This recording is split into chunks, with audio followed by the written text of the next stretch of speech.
जय हिंद दोस्तों, मैं हूं आपका दोस्त केबी और ज्योग्राफी के एक नए वीडियो में आप सभी का स्वागत है। तो हम लोग वर्ल्ड मैप को डिस्कस कर रहे थे और उसी क्रम में आज के इस वीडियो में हम नॉर्थ अमेरिका महाद्वीप के बारे में बात करेंगे।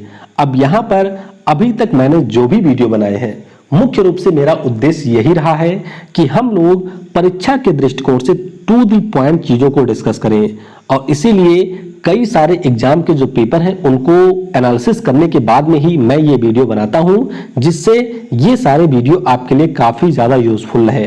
तो अगर आप चैनल पर नए हैं तो चैनल को सब्सक्राइब करके बेल आइकन को क्लिक कर लें, जिससे आपको आने वाली हर वीडियो की नोटिफिकेशन मिलती रहे। और हम लोग कोशिश पहले ये करेंगे कि जो हमारा ये मैपिंग वाला सीरीज है इसको पहले समाप्त करें, उसके बाद में जो स्टैटिक जीके है उसकी तरफ हम लोग आगे बढ़ेंगे। हालांकि बीच बीच में स्टैटिक जीके की वीडियो भी आपको मिलती रहेगी। तो चलिए इस वीडियो की अब हम शुरुआत करते हैं। यहाँ पर सबसे पहले हम लोग बात करेंगे विश्व के 7 महाद्वीपों के बारे में। तो 7 महाद्वीप कौन कौन से हैं? उत्तर अमेरिका, दक्षिण अमेरिका, यूरोप हो गया, अफ्रीका हो गया, एशिया है, ऑस्ट्रेलिया है और यहाँ पर नीचे आपको मिलेगा अंटार्कटिका। तो आज के इस वीडियो में हम उत्तर अमेरिका महाद्वीप के बारे में जानेंगे। तो आइए कुछ बेसिक चीजें सबसे पहले इस महाद्वीप के बारे में जान लेते हैं। अगर हम लोग विश्व के संपूर्ण लैंड एरिया की बात करते हैं, यानी कि जो ये हमारा लैंड एरिया है उसका 16.8% भाग उत्तर अमेरिका के द्वारा घेरा गया है। यानी कि टोटल अगर हम लोग लैंड एरिया को 100% मानते हैं तो उसमें से 16.8% एरिया है उत्तर अमेरिका महाद्वीप के पास में। लेकिन अगर हम लोग पूरे विश्व के यानी कि हमारे पूरे पृथ्वी का जो सरफेस है उसके हम लोग टोटल एरिया की बात करते हैं, यानी कि ओशियन को भी हमने अगर यहां पर मिला लिया है और इस पूरे को अगर हम 100% मानते हैं तो 4.8% एरिया जो है वह उत्तर अमेरिका के द्वारा कवर किया गया है। रैंक की बात करते हैं एरिया वाइज, तो इसका तीसरा स्थान है किसके बाद में? एशिया, अफ्रीका और उसके बाद में है उत्तर अमेरिका। लेकिन अगर हम लोग जनसंख्या के दृष्टिकोण से बात करते हैं तो इसका स्थान हो जाता है चौथा। जनसंख्या और एरिया में मैं आपको पहले ही बता चुका हूं कि पहले स्थान पर एशिया है, दूसरे स्थान पर अफ्रीका है, लेकिन जब पॉपुलेशन की बात करते हैं तो तीसरे स्थान पर आ जाता है यूरोप, उसके बाद में चौथे स्थान पर आपका आता है उत्तर अमेरिका। तो ये चीजें आपकी परीक्षा के लिए काफी महत्वपूर्ण है, तो इन्हें आपको ध्यान रखना है। देशों की अगर हम लोग बात करते हैं तो एशिया में आपको 50 देश मिलेंगे, अफ्रीका में आपको 54 देश मिलेंगे, यूरोप में आपको 51 देश मिलेंगे, उत्तरी अमेरिका में आपको 23 देश मिलेंगे, दक्षिणी अमेरिका में आपको 12 देश मिलेंगे, ऑस्ट्रेलिया में आपको मिलेंगे 14 देश। तो ये आपको थोड़ा सा आइडिया होना चाहिए। हालांकि देश कितने हैं ये आपसे नहीं पूछा जाएगा, लेकिन आपको थोड़ा सा आइडिया इनके बारे में भी होना चाहिए। अब सबसे पहले हम लोग उत्तर अमेरिका महाद्वीप के बाउंड्री के बारे में डिस्कस करेंगे। तो आइए इसकी बाउंड्री को देखते हैं। सबसे पहले हम लोग बात करेंगे इसके पश्चिम में। तो पश्चिम में यहां पर आपको मिलेगी बेरिंग जल संधि और आपको यहां पर यह ध्यान रखना है कि जो हमारी ये बेरिंग जल संधि है वह उत्तर अमेरिका को एशिया से अलग करती है। ये एशिया का हिस्सा है, आपको पता होगा रूस वाला ये पार्ट है। तो बेरिंग जल संधि के द्वारा उत्तर अमेरिका एशिया से अलग होता है। बेरिंग जल संधि के ऊपर आपको चुकची सागर मिलेगा। कौन सा सागर? चुकची सागर आपको इस रीजन में मिलेगा। उसके बाद में आगे हम लोग बढ़ेंगे तो कनाडा के पास में यहां पर आपको ब्यूफोर्ट सागर मिलेगा। कनाडा से थोड़ा सा, ब्यूफोर्ट सागर से थोड़ा सा हम लोग और आगे बढ़ेंगे तो यहां पर आपका है आर्कटिक महासागर। तो ये जो पूरा रीजन है ये है आर्कटिक महासागर का। उसके बाद में थोड़ा सा आप और आगे बढ़ेंगे तो ये है ग्रीनलैंड और ये जो हिस्सा देख रहे हैं ये है कनाडा का और इसके बीच में आपको मिलेगी बफन की खाड़ी। क्या? बफन की खाड़ी। उसके बाद में यहां पर आप आएंगे तो ये आपकी है हडसन की खाड़ी, जो कि चारों तरफ से, यानी कि आप कह सकते हैं इसके चारों तरफ कनाडा देश स्थित है। तो हडसन की खाड़ी हो गई। उसके बाद में यहां पर आपको लेब्राडोर सागर मिलेगा। लेब्राडोर की धारा के बारे में आपने पढ़ा होगा, जो कि एक ठंडी जल धारा है, यानी कि कोल्ड करंट है। तो ये लेब्राडोर सागर है। उसके बाद में थोड़ा सा आप और दक्षिण में आएंगे तो यहाँ पर आपको फंडी की खाड़ी मिलेगा। ये फंडी की खाड़ी है। उसके बाद में ये हमारा उत्तरी अटलांटिक महासागर है। फिर आप आएंगे तो यहाँ पर कैरिबियन सागर मिलेगा। उसके बाद में ये हमारा है gulf of Mexico. Gulf of Mexico के बाद में जब हम थोड़ा सा और आएंगे दक्षिण की तरफ तो यहाँ पर है पनामा स्थल संधि, और इसी पनामा स्थल संधि के माध्यम से उत्तर अमेरिका जो महाद्वीप है वह दक्षिण अमेरिका महाद्वीप से अलग होता है। तो ध्यान रखिएगा, पनामा स्थल संधि उत्तर अमेरिका को दक्षिण अमेरिका से अलग करता है। फिर ये जो बीच का आपको थोड़ा सा सकरा सा रीजन दिख रहा है, ये है गल्फ ऑफ कैलिफोर्निया। क्या है? Gulf of California. और किसी ने मुझसे एक दिन प्रश्न पूछा था गल्फ और बे के बारे में। जब मैंने पहले वीडियो में इनके बीच में डिफरेंस बताया था, तो मैं आपको एक बार फिर से यहां पर बताना चाहूंगा कि इन दोनों के बीच में कोई डिफरेंस नहीं होता है, बस सिर्फ नाम का फर्क होता है। हालांकि कुछ डिफरेंस कुछ स्थानों पर लागू होता है, लेकिन आप एग्जैक्ट ये नहीं कह सकते हैं कि जो हमारे गल्फ होते हैं या फिर हमारे बे होते हैं, इनके बीच में मुख्य डिफरेंस क्या होता है। तो वैसे केवल नाम है, जैसे कि ये गल्फ ऑफ कैलिफोर्निया है, ये हडसन की खाड़ी है, ये वफन की खाड़ी है, ये फंडी की खाड़ी है, ये गल्फ ऑफ मैक्सिको है। तो बस एक प्रकार से ये इनके नाम है। थोड़ा सा आप यहां पर आएंगे तो ये हमारा है उत्तरी प्रशांत महासागर। तो ये हमारे उत्तर अमेरिका महाद्वीप की बाउंड्री है। तो आइए एक बार इसको हम लोग अच्छे से रिवाइज कर लेते हैं। यहाँ पर है बेरिंग जल संधि, ये आपका है चुकची सागर, यहाँ पर है ब्यूफोर्ट सागर, ये हमारा है आर्कटिक महासागर, यहाँ पर है बफन की खाड़ी, ये है हडसन की खाड़ी, लेब्राडोर सागर है, फंडी की खाड़ी है, उत्तरी अटलांटिक महासागर है, कैरिबियन सागर है, पनामा स्थल संधि यहाँ पर आपकी है, गल्फ ऑफ कैलिफोर्निया है, और ये है उत्तरी प्रशांत महासागर, और यहाँ पर है गल्फ ऑफ मैक्सिको। तो ये हमारे उत्तरी अमेरिका महाद्वीप की बाउंड्री है। अब हम लोग बात करेंगे यहाँ पर जो देश हैं उनके बारे में। तो उत्तर अमेरिका में वैसे मैंने आपको बताया 23 देश हैं, लेकिन जो इसका मेन लैंड है वहां पर आपको 10 कंट्री देखने को मिलेंगे, और इन 10 में से 3 आपके लिए सबसे ज्यादा महत्वपूर्ण है। कौन कौन से? यहाँ पर ऊपर आपको मिलेगा कनाडा देश। कौन सा देश? कनाडा देश। और यहाँ पर जो आपको छोटे छोटे द्वीप मिलेंगे, ये द्वीप भी कनाडा के ही पार्ट है। और कनाडा देश के बारे में आपको ये ध्यान रखना है कि दुनिया के सबसे बड़ी तटीय सीमा आपको कनाडा देश की मिलेगी, यानी कि सबसे ज्यादा समुद्र में जो एक्सेस है वह कनाडा देश को मिलता है। तो ये भी आपको याद रखना है, क्योंकि ये प्रश्न ऑलरेडी परीक्षा में पूछा गया है। कनाडा के नीचे आप अगर आएंगे तो यहां पर आपको यूएसए मिलेगा। कनाडा की अगर हम लोग बात करते हैं तो इसकी राजधानी है ओटावा में। कहां पर? ओटावा में इसकी राजधानी है। कनाडा के नीचे आप आएंगे तो ये है उत्तरी अमेरिका महाद्वीप का सबसे शक्तिशाली देश, या पूरी दुनिया का सबसे शक्तिशाली देश यूएसए, जिसे हम लोग संयुक्त राज्य अमेरिका के नाम से जानते हैं। अब यूएसए की बात करते हैं तो ये जो आपको येलो का रीजन दिख रहा है ये है यूएसए, और यहां पर भी जो आपको येलो का रीजन दिख रहा है जिसे हम लोग अलास्का के नाम से जानते हैं, हिस्सा है। ये जो हिस्सा है पहले ये रसिया का था, लेकिन रसिया से यूएसए ने 1867 या 59 के आसपास इसको परचेज कर लिया था। तो अब अलास्का का जो रीजन है ये यूएसए का हिस्सा है। यूएसए की बात करते हैं तो इसकी राजधानी आपको वाशिंगटन डीसी में मिलेगी। कई बार लोग न्यूयॉर्क से कंफ्यूज हो जाते हैं, तो ध्यान रखिएगा यूएसए की जो राजधानी है वह आपको वाशिंगटन डीसी में मिलेगी। उसके बाद में यहाँ पर आप नीचे आएंगे तो नीचे आपको मिलेगा एक देश जिसका नाम है मैक्सिको, और मैक्सिको की जो राजधानी है वह आपको मिलेगी कहां पर?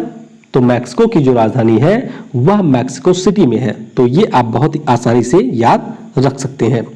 तो यहाँ पर हम लोगों ने उत्तरी अमेरिका महाद्वीप के 3 सबसे प्रमुख देशों के बारे में बात की। तो मैंने आपसे अभी बताया था कि जो मेनलैंड है उसमें 10 देश हैं। तो यहाँ पर जो बाकी 7 देश हैं वे आपको देखने को मिलेंगे, जैसे कि पनामा हो गया, उसके बाद में कोस्टारिका है, फिर निकारागुआ है, होंडुरस है, बेलीज देश आपको मिलेगा, एल सल्वाडोर आपको मिलेगा, और आपको मिलेगा ग्वाटेमाला। तो नाम मैं आपको एक बार बता देता हूं, नाम आपको यहां पर पता होना चाहिए, क्योंकि परीक्षा में कई बार प्रश्न ये भी पूछ लिया जाता है कि इनमें से कौन सा देश सेंट्रल अमेरिका का हिस्सा नहीं है। तो ये जो आपके 7 देश हैं ये सारे आते हैं सेंट्रल अमेरिका यानी कि मध्य अमेरिका में, और इनके नाम कौन कौन से हैं? पनामा हो गया, इसके अलावा है होंडुरस, होंडुरस के अलावा निकारागुआ है, फिर आपका एल सल्वाडोर है, उसके अलावा कोस्टारिका है, एक हमारा देश है बेलीज, और एक देश कौन है? एक एक देश हमारा यहाँ पर है कोस्टा रिका, तो ये हमारे हो गए देश। हाँ, एक हमारा है ग्वाटेमाला। कौन सा है? ग्वाटेमाला। तो ये हमारे 7 देश हैं। इसके अलावा कुछ छोटे छोटे देश आपको इस रीजन में मिलेंगे और इनमें से एक देश का नाम आपको ध्यान रखना है जो कि है क्यूबा, और क्यूबा की राजधानी आपको मिलेगी हवाना में। तो ये हमने उत्तर अमेरिका के जो भी देश हैं उनके बारे में बात की। अब उत्तर अमेरिका से आपको यहाँ पर 2 चीजें और याद रखनी है। कौन सी चीज? कि जो हमारा कनाडा देश है और जो हमारा यूएसए देश है, इनकी बाउंड्री से प्रश्न पूछा जाता है।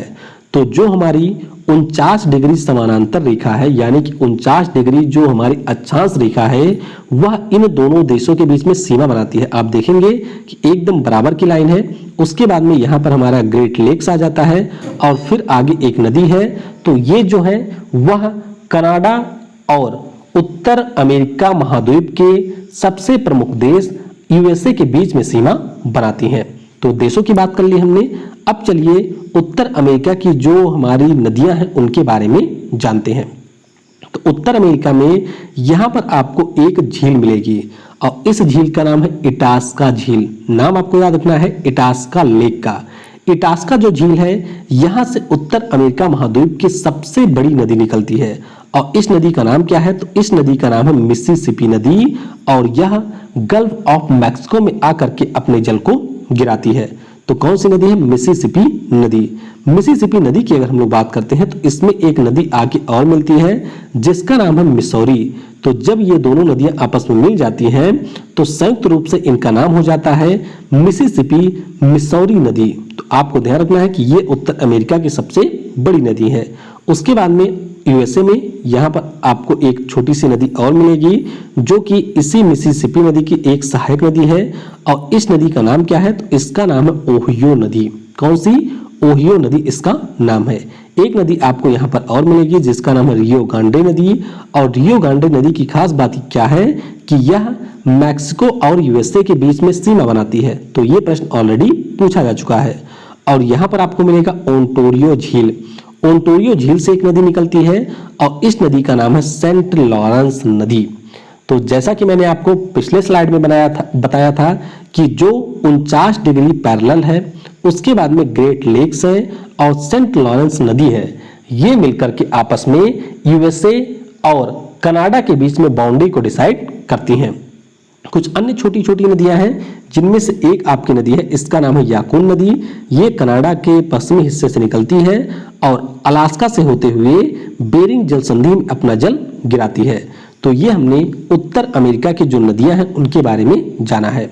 अब हम लोग उत्तर अमेरिका के जो पर्वत हैं उनके बारे में जानेंगे। तो सबसे पहले आपको ध्यान रखना है दुनिया की दूसरी सबसे बड़ी पर्वत श्रृंखला के बारे में, और इस पर्वत श्रृंखला का नाम है रॉकी पर्वत, या इसे हम लोग रॉकीज माउंटेन के नाम से जानते हैं। इसकी अगर हम लोग बात करते हैं तो कुल लंबाई 4800 किलोमीटर है। ये कनाडा से लेकर के यहाँ मैक्सिको तक पूरा फैला हुआ है और इसका विस्तार कहाँ पर है? कनाडा, यूएसए और मैक्सिको में। उसके अलावा अगर हम लोग इसके सर्वोच्च चोटी की बात करें तो ध्यान रखिएगा, जो उत्तर अमेरिका महाद्वीप की सर्वोच्च चोटी है या फिर रॉकी पर्वत की सर्वोच्च चोटी है, इसे हम लोग माउंट एल्बर्ट के नाम से जानते हैं। ये ऑलरेडी परीक्षा में पूछा जा चुका है। कनाडा की बात करें तो यहाँ पर आपको एक छोटी सी पर्वत श्रृंखला मिलेगी जिसका नाम है मैकेंजी पर्वत। कौन सा? मैकेंजी पर्वत। तो ये आपको मिलेगा कनाडा में। उसके बाद में यहाँ पर तट के पास में कई सारे छोटे छोटे पर्वत हैं जैसे कि कोस्ट पर्वत हो गया, उसके बाद में कास्केड माउंटेन हो गया, ये आपको सारे यूएसए में मिलेंगे। फिर आपको यहाँ पर सियरा नेवादा मिलेगा। कौन सा? सियरा नेवादा आपको मिलेगा यूएसए में। उसके बाद में यूएसए के पूर्व में आप आएंगे तो यहाँ पर अपलेचियन पर्वत मिलेगा। ये नाम काफी ज्यादा महत्वपूर्ण है अपलेचियन पर्वत का, जो कि आपको उत्तर अमेरिका महाद्वीप के पूर्व हिस्से में यूएसए राज्य में यानी कि यूएसए देश में देखने को मिलेगा। तो ये हमने बात कर ली है पर्वतों की। पर्वतों के बाद में अब हम लोग बात करेंगे यहाँ के झीलों के बारे में। तो उत्तर अमेरिका महाद्वीप की जो झीलें हैं वो काफी ज्यादा महत्वपूर्ण है क्योंकि ये यहाँ पर फ्रेश वाटर के एक बेहतर सोर्स है। तो आइए इन झीलों के बारे में बात करते हैं और सबसे पहले हम बात करेंगे ग्रेट लेक्स की। ये जो 5 झीलें हैं ये काफी ज्यादा महत्वपूर्ण है। तो इन 5 झीलों में से सबसे पहली जो झील है इसे हम लोग सुपीरियर झील के नाम से जानते हैं।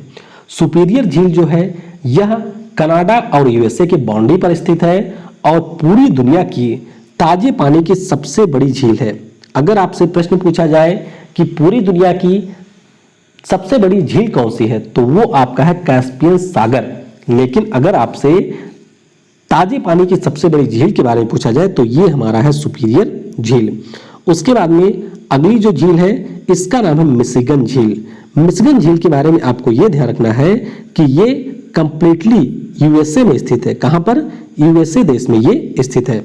उसके बाद में इसके आप थोड़ा सा ईस्ट में जाएंगे तो यहां पर है ह्यूरोन झील। कौन सा? ह्यूरोन झील। ह्यूरोन झील के बाद में एक अगली झील है जिसका नाम है इरी झील।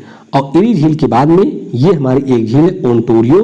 ओंटारियो के बारे में अभी मैंने आपको बताया था कि यहां से सेंट लॉरेंस नदी निकलती है और जो सेंट लॉरेंस नदी है वह यूएसए और कनाडा के बीच में सीमा को निर्धारित करती है। फिर अब हम लोग चलते हैं कनाडा में।